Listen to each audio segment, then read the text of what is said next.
That said, let's jump into this Alip cover. Oh, copy mana copy. Here it is. Hi guys, Yuri here again. Welcome to YB Plays Music. So today I'm gonna react to another one from Alip, being Sweet Child of Mine from the Guns N' Roses fingerstyle cover, of course. Let's get into this.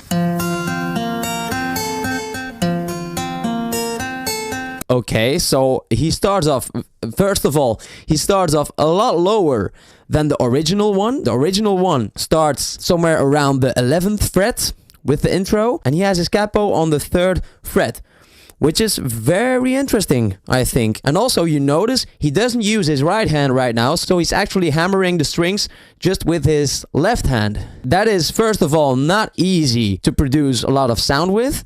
Second of all, it's not easy to play that clean, because you have to make sure not to hit the other strings while hammering down. And the timing, because you're not only hammering it down, but you have to pluck it kind of when you pull it back from the string as well. I mean, in most cases. Let's hear that again.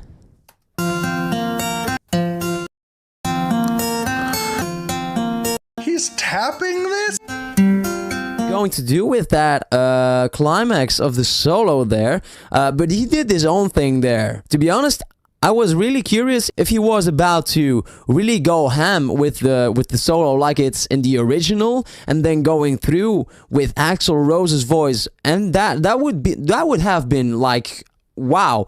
I was really thinking, how is he going to do this? And he ends it after the solo right here. I'm not sure though. Aren't you guys pretty curious what he would be able to do if he does the rest of the song there? Oh, this is a little bit of a tease, I think, because I would have loved to hear him play the whole solo through with all the vocal parts that come after that, because that's such a high part of the song as well. Oh man, I don't know which one I'm going to do next though, but Sweet Child of Mine is probably one of the enough to play with a in this. Okay, on second thought, don't watch my cover because it's just embarrassing after watching this, because I'm only playing one instrument at a time. This is insane. I got... He's just sitting there. What?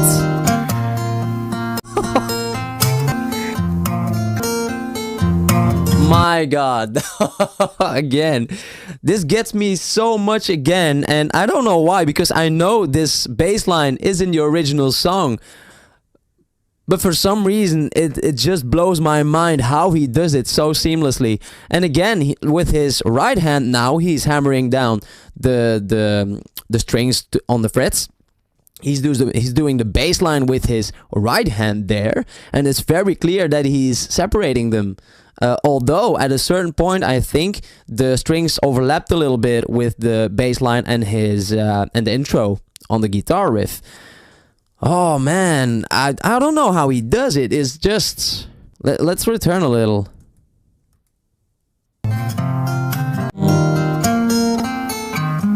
Yeah, it starts to overlap. Not only is he playing this crazy bass and lead part together, but he's also doing the percussion, and now he's about to start playing the lead vocal melody. This is so crazy.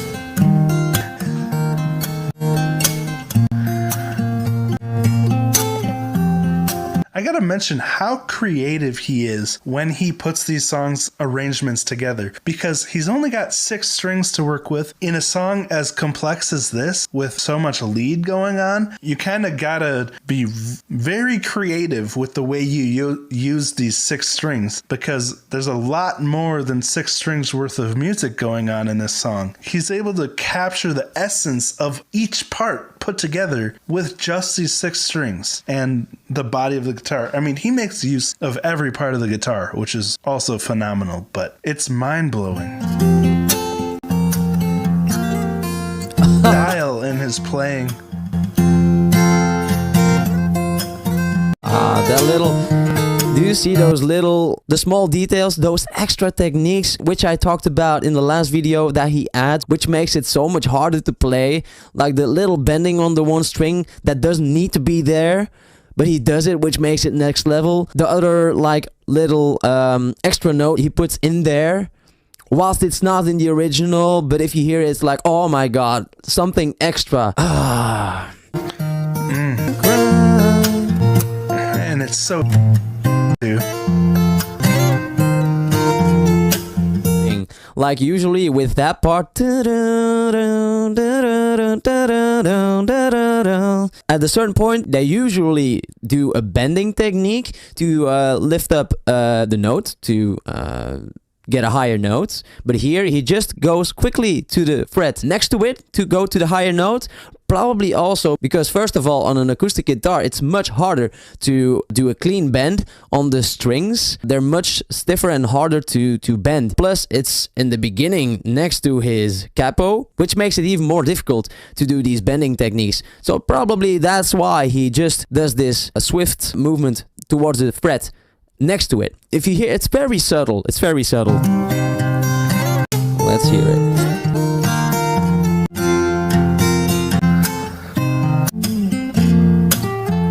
Of the song. Of every part of the guitar, which is also phenomenal, but it's mind.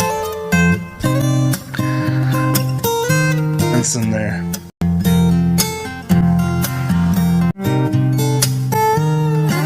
Does use a bend here, rest in this solo, because the solo in itself is very hard to play.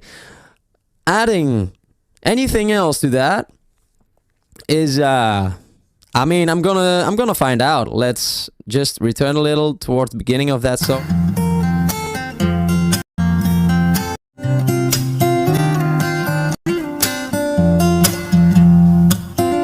Okay, so he actually skipped the second verse there, because usually the song is much longer than 3.5 minutes. I think it's close to 5 minutes probably. But I mean, in the second verse and chorus there is less unique in the song. I think it's mostly after that part that it's really building up towards the climax of the song. And Axl Rose sings very high in this song as well, further down to play these vocal lines. So good. I did not realize how blown away I would still be by his guitar playing, because I'm like, I already know he's a genius and incredibly talented, but that still caught me off guard with how good it was, especially tapping that intro lead part so nonchalantly. That's awesome. All right, well, thank you for watching. Again, I did make my own one-man band cover of this, so go check that out. I'll put a card to it right here, or there'll be a link to it in the description.